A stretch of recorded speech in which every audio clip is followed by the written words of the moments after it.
we have a very interesting session on demystifying sustainability, SDG growth and impact by Ms. Iram Mirza, founder of the Firstborn Collective and Purpose Economy, a senior creative leader with technology businesses, development and operational excellence across sectors and industries. Ms. Mirza started her career at CNN IBN as an undercover investigative journalist. Her 21st century toolkit harnesses a mix of narratives, persuasive design, mass technologies, and power of people for large-scale transformative changes. She's the principal advisor to Ministry of Forest and Environment and the Minister in charge, Meghalaya. She currently advises governments, foundations, brands on embedding impact and innovation in their design, policy, and operational hearts. Ladies and gentlemen, here's welcoming Ms. Iram Mirza. Thank you so much for that introduction. I'm going to start off this primer on demystifying sustainability, impact, purpose, the kind of words that we've heard so much and are so relevant in the post-pandemic world. But first up, let me tell you who I am. My name is Iram Mirza. I'm a former conflict journalist with CNN turned impact entrepreneur. I run two consulting practices, one of which is called the Firstborn Collective that looks at tourism as a sustainable livelihood option. And the other one's called a purpose economy. Now, purpose economy is a very unique action tank, demo farm to operationalize, prototype, embed what we know as purpose, impact, SDG growth, and sustainability into business model, national agenda, state programming, and development organization. I'm going to be basically sharing a presentation with all of you to start off this primer.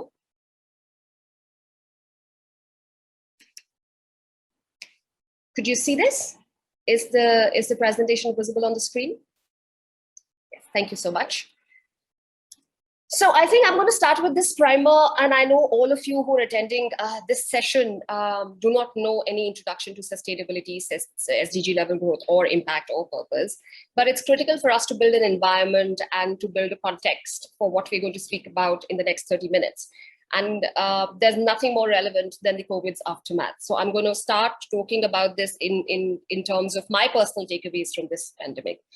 When you look at COVID, you actually look at a very lethal yet stunning textbook example of how does a public health emergency couples with an economic collapse and turns this collision into a threat multiplier, and which held the world hostage for about 2 years now. What COVID also did was to also shore up a lot of structural dysfunctionalities. Earlier, this used to be a part of the Sunday brunch conversations where we used to talk about purpose, impact, and this mutant of capitalism that has gone rogue. It has been able to pull the purpose, conscious capitalism, stakeholder capitalism, all those conversations from being a mere marketing strategy to the core growth strategy. In this presentation, in this half hour, I'm going to tell you why this is going to be the value driver of the future and why I believe that the time to integrate these three tenets into a corporate philosophy is over. IPCC has just released its code red for humanity, and it is time for us to reshape the markets and economies and businesses for sustainability, impact, and SDG level growth. As I said earlier, that I don't need to tell you what sustainability is and why you need it. In fact, this half hour is going to convince you that you need it very, very badly. Another silver lining in this entire proposition, especially for businesses, the startup ecosystem, the private players, investors, shareholders out there, that it is a big business, right? We're going to talk about it and touch about and revisit this later. One of the key proponent and the concept that I would be talking, rather breaking, would be this prevalent economic logic about how purpose cannot deliver profit. I find this line that you can see on the screen very, very fascinating, which kind of reveals the 20th century market logic about the food companies and the CSR logic and the philanthropy logic, and how this market logic was always short-sighted. So let's start on with this presentation. I'm going to build a little bit of the context again to say that, every few decades, you have a societal transformation where we're kind of in the middle of this transformation where the human society rearranges its basic concept of value creation, views, social, economic, political structures. And every day when you get up in the morning, you feel that there's a surreal world that is kind of unraveling around you. At least I feel that, right? When we talk about businesses, again, a question that I often ask when I'm advising government states is that it's almost like a psychological drama of sort. What is the business government organization would look like in the future? There are lots of theories that you would have heard about. There's a Mad Max theory, which is about the climate change world, the bleak, sterile future that waits for us. There's behavioral future, which is, again, tied to the market logic and how the technology is basically using humanity's, our experience as raw material for predictable business model. And of course, there's surveillance society. And then we talk about this exponential leap in technology and resultant architecture of behavioral modification that has triggered a worldwide crisis of faith in the traditional institution, processes, and governments. I want you to hold that phrase and park it in your head. We're going to revisit it, the crisis of faith. So I have a very interesting friend of mine who is building an app in which he's chronicling and recording all the protests that are going around in the world. It's dissent, unrest. So it's like a heat map of civic unrest. And it kind of tells us the geopolitical crisis that's unraveling in close quarters with civil societies, what you call consumers, which is the crisis of faith.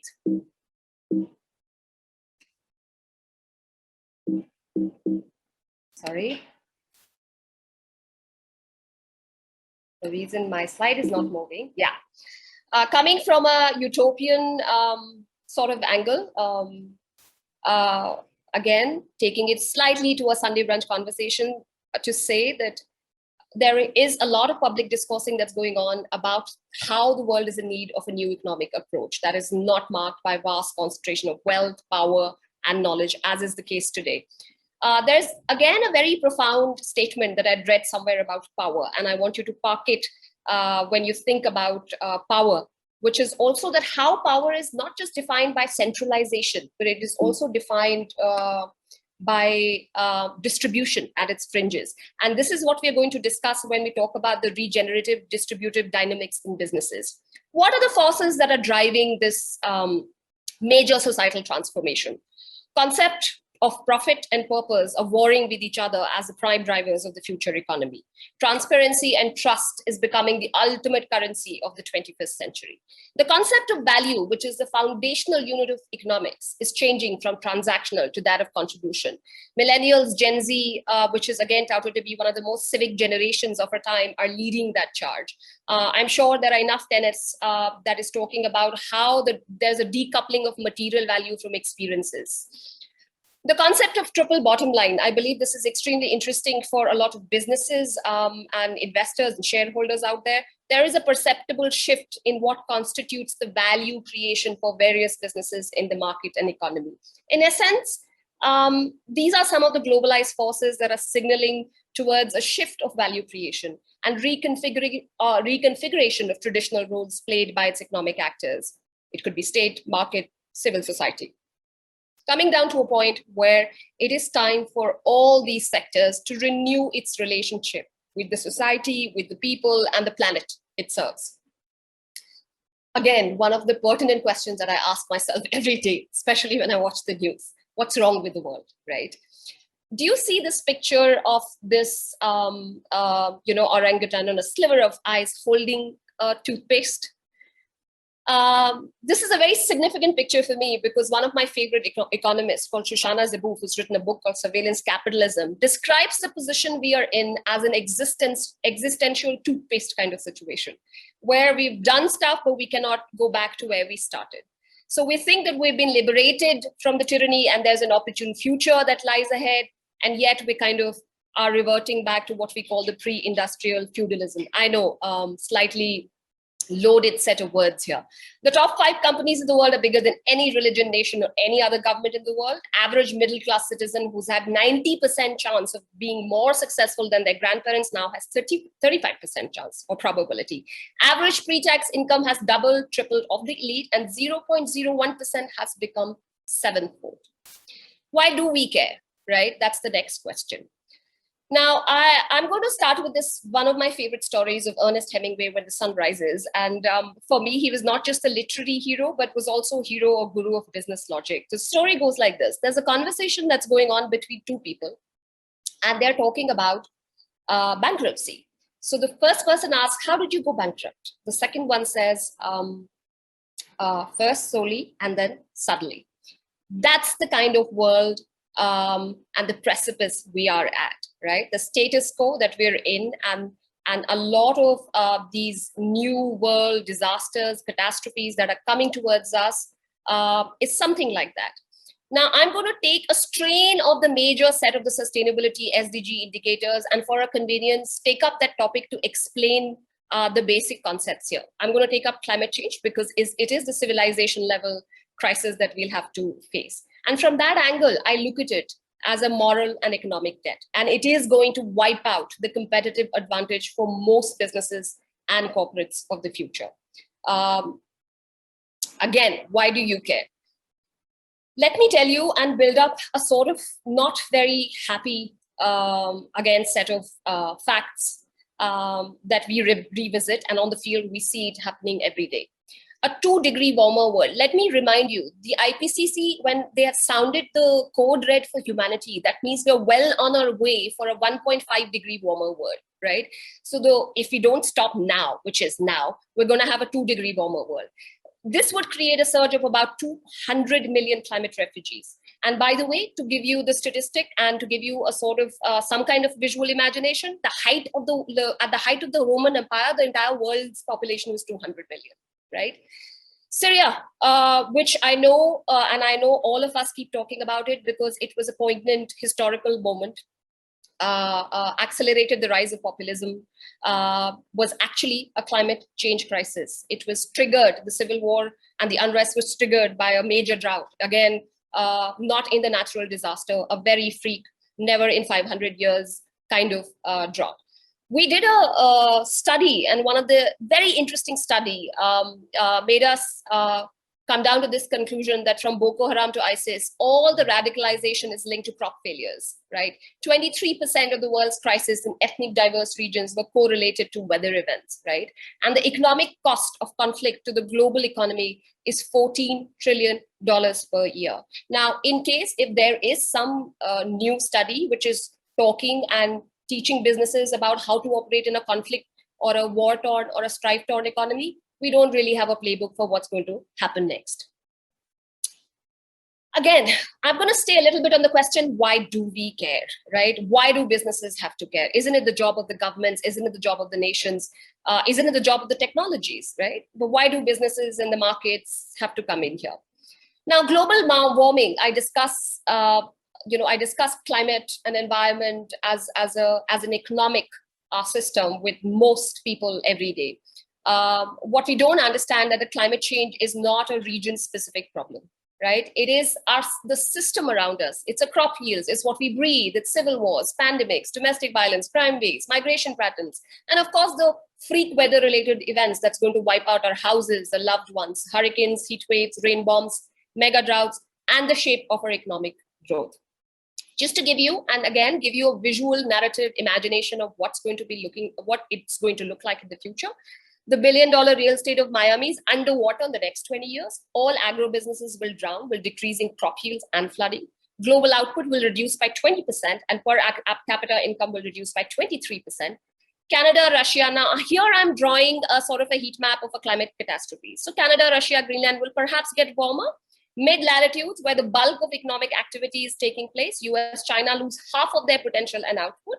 Countries situated near the equator, Brazil to Mexico, Bangladesh, India, losses here are projected to be 100%, right? One of the very interesting study basically sums up the position of India, that India's climate burden is 4 times its climate debt.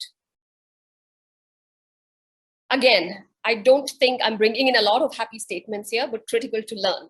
Why businesses are speeding extinction, right?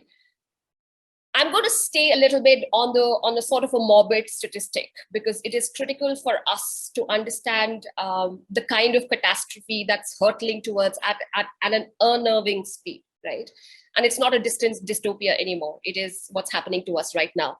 150 million people are going to die at 2% warmer world. That's as much as 25 Holocausts, the biggest humanity death toll, more than the Great Leap Forward and the toll of World War II.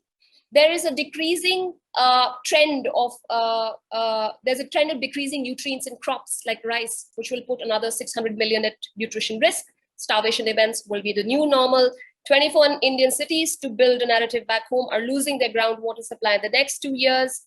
So basically, what we are trying to do here when I talk to you and when I talk about the SDG level sustainability impact and reinventing your business model, it's actually our collective mea culpa of what we are seeing right now is the accelerated human activity that has caused the planet to be this way. Good news, finally, after 12 slides down, there is a huge amount of market opportunity for this, right?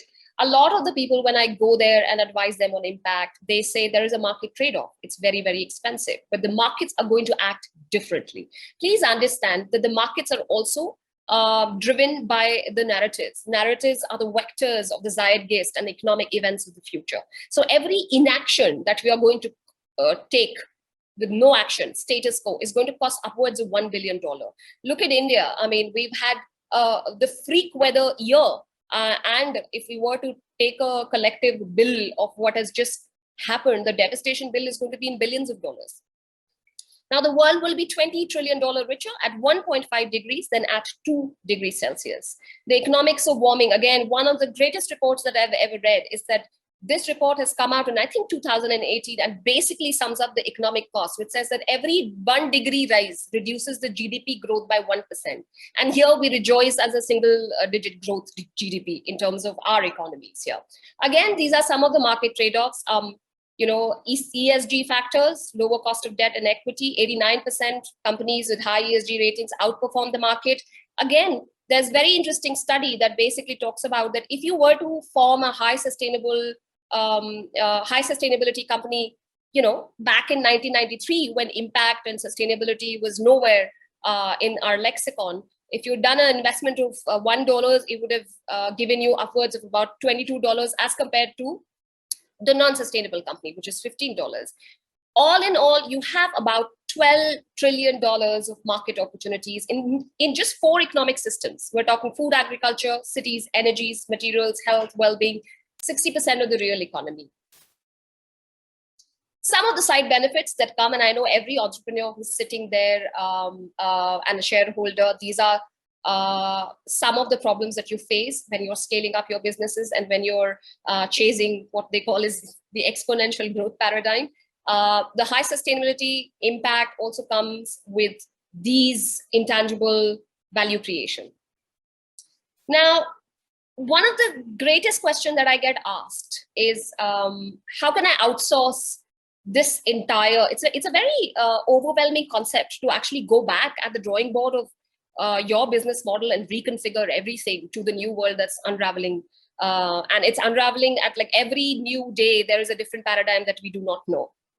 And our conscious bias, our confirmation bias says, hey, there is a technology that's going to basically change all of this. So let me actually start with one of my favorite stories and tell you what the future is going to be like, right?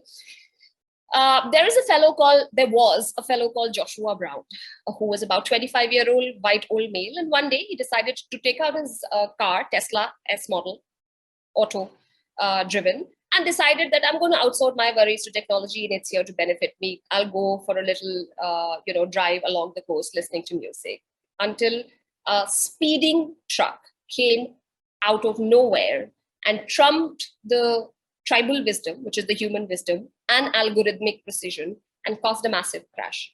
He was the first person to die out of this auto-driven Tesla SL model. That's the future, right? Where the unprecedented, I know the word that has been used abundantly throughout this pandemic, and uncharted territory that we're going to be sort of reigning in. Now, most of the technologies that you meet, in no way I am saying that the technology will not help. My entire narrative here is to tell you that technology is a means to an end, right? And we often think of these technologies as climate shamans who will have some arsenal up their sleeve, which will basically save the world, right? We think of the geoengineering, carbon capture plants, colonizing Mars is our way out of this. Yes, of course. It's amazing that we are landing, on the Mars and thinking of tourism in space. But to come back to our business model and say, what is the foundational principle of saving the world or stopping the climate change reality, is that for a hope of a 2-degree warming of the world, we need to build one carbon capture plant at 1.5 day every day for the next 70 years. We had 18 in 2018. By the way, right? So that's the kind of gestation period that we're looking at, right? So, well, let's park this on the side and go back to the real drawing board with the pencil and say, yeah, we'll have to go and revisit a business model and redraw it instead of relying on just technologies to save the world, right? And always parking one thought with you, when you look at your consumers, when you look at your the people, the civil society, or the other economic actors in the market, they do not buy technologies, they buy philosophies. Now, I have sort of made you feel guilty enough, and I've said that sustainability and impact and SDG level growth is absolutely critical for the future. But I've not explained how are you going to achieve, right? A lot of the people would look at the SDG level indicators and say, okay, these are certain indicators that are given to us for framework. And I find this model to be very, very helpful for a lot of entrepreneurs and investors. This is Kate Rawor's, a renegade economist. You must go and buy the book called The Donut Economics. Amsterdam has adapted it and trying to put it in the state programming. This is, for me, is a 21st century compass for guiding humanity, right? You look at the inner goal, which is a just humanity, a just place for humanity. It's the social foundation. And you look at the outer goal where you have the ecological ceiling. So if the startups, businesses, legacy organizations look at the social innovation here, integrated in their operational model, look at these basic services, which could be accessible to all and can provide dignity and a just place for all humans, and at the outside can work at restoring the Earth's life-giving systems. That is a just model to kind of deal with. Most of the great companies stay sort of inside the donut, right? And this is something that you must revisit and look at when you're looking at operationalizing your business model. This is one of my favorite slides, where I say I've explained what sustainability, SDG impact looks like. The best way to understand is that what it does not look like in business. It's definitely not a fringe byproduct of a successful business, but it's a core corporate function of the companies in service of people, environment, and planet.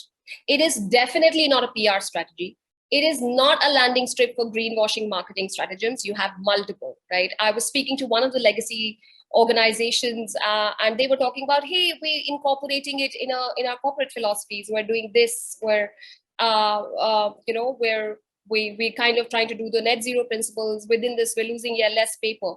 The time for these integrating these factors is over. Now we have to go back and look at the difficult stuff, where we say that we've integrated in our business model. These are all eco-efficiencies. We often mistake them as sustainable business models. They're not. We have to look at a measurable approach towards a fair economy, right? So think of it like an economic logic and a North Star for business reinvention. Another reason for businesses to reinvent their business models is the fact that they have to stay relevant. Now, can we make profit or do business in the donut? That's a very interesting question. And I think none of this is complete without basically talking about Patagonia. And I know that you will hear this term. It's one of the most valuable companies. In 2012, they launched this product called, actually they launched this advertisement in New York Times saying that do not buy this jacket. That's the company that has rejected consumerism, understands that by making products, they're extracting some value from environment and they have to build it back. It started out as a marketing campaign, but soon it became an operational heart, right? In terms of the profit. Ms. Mirza, I just want to let you know that we're slightly behind schedule. So if you could just wrap up quickly, please. Thank you. So in the 9 months of the buy less marketing, 1/3 of the sale had increased. 158 million worth of apparel was sold. Now Patagonia has a $20 million venture fund for environment, has created a beer which uses a grain that doesn't require pesticide. It gives credit to people who return used clothing. Also posted a call to action against Trump, saying the president stole your ad. What is it? Is it a activist company? Is it an apparel company? So that's very critical for everyone to understand, that they've integrated environment into their model, which is they're looking at the business model from the environmental perspective and doing the horizontal integration. Back home again, I have to give you this example because when we talk of Patagonia, we talk about the outside world. A small company that is working quietly in Delhi, the suburbs of Delhi, is in stealth mode, is designing a business proposition that has impact embedded. So they used to be into these modular kitchens. And now what they've done is they've taken their value proposition and turned it into a wellness kitchens, recalibrating its model. Now imagine if it could be a biohacking spot to your well-being, right? Their value proposition is personalized nutrition, climate control cabinetry with indigenous Ayurveda-based community herbs, subscription services for organic vegetables, personalized diet plan, etc., etc. So here you have a company that has been able to basically change around its value proposition and is trailblazing in India, right? Now, coming down to the last few slides, let me tell you, how do you do that? Tactics to strategy. You have to go back in your business model and recalibrate what are your assets and look at it. Is the consumer acquisition your asset? How can you do the horizontal integration here? One of the last ingredients for when you basically talk about impact and sustainability is this, creativity, right? Look at cross-pollination, look at examples from different industries. This is your last legal means to gain an unfair advantage over others, right? This is the purpose in theory and reality. Some of the slides that will tell you the side benefits of bringing purpose, impact, sustainability. Please remember that what businesses, the shift that's happening right now is a cardinal shift from what businesses make to what they can make possible. Circular return on investment is another thing that one should consider when we're looking at the sustainability model. And in the end, I'd like to sum up with, again, one gospel that I've learned the hard way in life while working on sustainability and the evolution of this is that that the businesses and the governments are now entering the age where big is not going to beat the small, but fast is going to beat the slow. We're weaponizing the climate system to go to war with us, with our constant status quo.